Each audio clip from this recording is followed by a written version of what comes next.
So guys, നിങ്ങളിപ്പോൾ Windows install ചെയ്ത് തീർത്തു. നിങ്ങൾക്ക് കുറച്ച് ബേസിക് ആപ്സ് വേണം, അതായത് Google Chrome, VLC media player, അതുപോലെ കുറച്ച് ആപ്ലിക്കേഷൻ ഇൻസ്റ്റാൾ ചെയ്യണം. എന്നാൽ ഇത് ഓരോ വെബ്സൈറ്റിലും പോയി ഇൻസ്റ്റാൾ ചെയ്യുന്നതിന് പകരം ഒറ്റ ക്ലിക്കിൽ ഇതെല്ലാം ഇൻസ്റ്റാൾ ചെയ്യാൻ ഒരു സൊല്യൂഷനും കൊണ്ടാണ് ഞാൻ ഇന്ന് വന്നത്. ഈ ഒരു വീഡിയോ ഇടാൻ കാരണം വെച്ചാൽ എൻ്റെ ഒരു ഫ്രണ്ട് റീസെൻ്റ്ലി അവൻ്റെ ലാപ്ടോപ്പ് എൻ്റെ റിപ്പയർ ചെയ്യാൻ തന്നിരുന്നു. അതിൽ വിൻഡോസ് റീഇൻസ്റ്റാളേഷൻ ആയിരുന്നു വേണ്ടിയിരുന്നത്. അത് ജസ്റ്റ് ഹോം യൂസിന് വേണ്ടി ഒരു ലാപ്പായിരുന്നു. അവന് വേണ്ടിയിരുന്നത് Google Chrome, VLC media player, അങ്ങനെ കുറച്ച് ആപ്ലിക്കേഷൻസ് ആയിരുന്നു. അപ്പോൾ ഞാൻ അത് ഒറ്റ ക്ലിക്കിലാണ് അവനത് ഇൻസ്റ്റാൾ ചെയ്ത് കൊടുത്തത്. അതെങ്ങനെയാണെന്നല്ലേ, അപ്പോൾ ഈ വെബ്സൈറ്റിൻ്റെ പേരാണ് 98.com. ഈ വെബ്സൈറ്റ് ആക്സസ് ചെയ്യാനുള്ള ലിങ്ക് ഡിസ്ക്രിപ്ഷനിൽ ആഡ് ചെയ്തേക്കാം.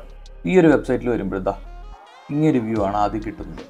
നമുക്കിവിടെ ലെഫ്റ്റ് സൈഡിൽ നോക്കിക്കഴിഞ്ഞാൽ വെബ് ബ്രൗസേഴ്സ്, പിന്നെ file sharing, compression, messaging, media, others, അങ്ങനെ പറഞ്ഞ് ഒരുപാട് കാറ്റഗറീസിൽ ഒരുപാട് ആപ്സ് കിട്ടും. അപ്പോൾ നമുക്കിപ്പോൾ ഇതിൽ ഒരു സെലക്ഷൻ നടത്താം. ഇപ്പോൾ വേണ്ടത് ഗൂഗിൾ ക്രോം ആണ് വെബ് ബ്രൗസേഴ്സിൽ.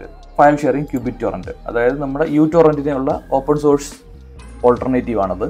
പിന്നെ ഫയൽ കംപ്രഷന് 7-zip, അത് വളരെ സൈസ് കുറവും എന്നാൽ സിപ്പ്, RAR, അങ്ങനെ ഒരുപാട് ഫോർമാറ്റുകൾ ഓപ്പൺ ചെയ്യാൻ പറ്റുന്ന ഒരു ആപ്ലിക്കേഷൻ കൂടിയാണ്.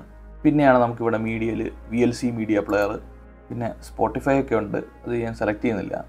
പിന്നെ ഹാൻഡ് ബ്രേക്ക് എന്ന് പറയുമ്പോൾ നമുക്ക് മീഡിയ കൺവേർട്ട് ചെയ്യാനുള്ള ഈ ഒരു യൂട്ടിലിറ്റിയാണ്. ഇപ്പോൾ വീഡിയോ ഫോർമാറ്റ് ചിലത് സെറ്റായില്ലെങ്കിൽ നമുക്ക് ഹാൻഡ് ബ്രേക്ക് ഉപയോഗിച്ച് കൺവേർട്ട് ചെയ്യാവുന്നതാണ്.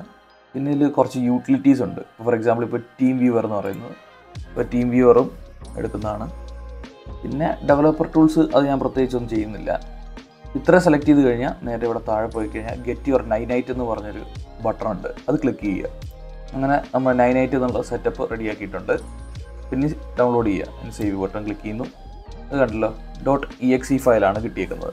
അപ്പോൾ നമുക്കിനി ഇതെപ്പോഴാണോ നമുക്കിനി ഫ്രഷ് ഇൻസ്റ്റാളേഷൻ കഴിഞ്ഞ് ആവശ്യമുള്ളതെന്ന് വെച്ചാൽ ഈ ഇൻസ്റ്റാളർ ഫയൽ ഇട്ട് കൊടുക്കുക, നെറ്റ് കണക്ട് ചെയ്ത് കൊടുത്തു കഴിഞ്ഞാൽ നമ്മൾ ഈ സെലക്ട് ചെയ്ത് വെച്ചിരിക്കുന്ന ഈ പറയുന്ന ആപ്ലിക്കേഷൻസ് ഇൻസ്റ്റാൾ ചെയ്യുന്നതായിരിക്കും. പിന്നെ ഇതിനാകെ ഒരു ഡൗൺ സൈഡ്, ഇത് വിൻഡോസിന് മാത്രമേ ഉള്ളൂ എന്നുള്ളതാണ്. അപ്പോൾ hope you guys like this video. അപ്പോൾ അടുത്ത വീഡിയോ കാണുന്നതായിരിക്കും. ടാറ്റ.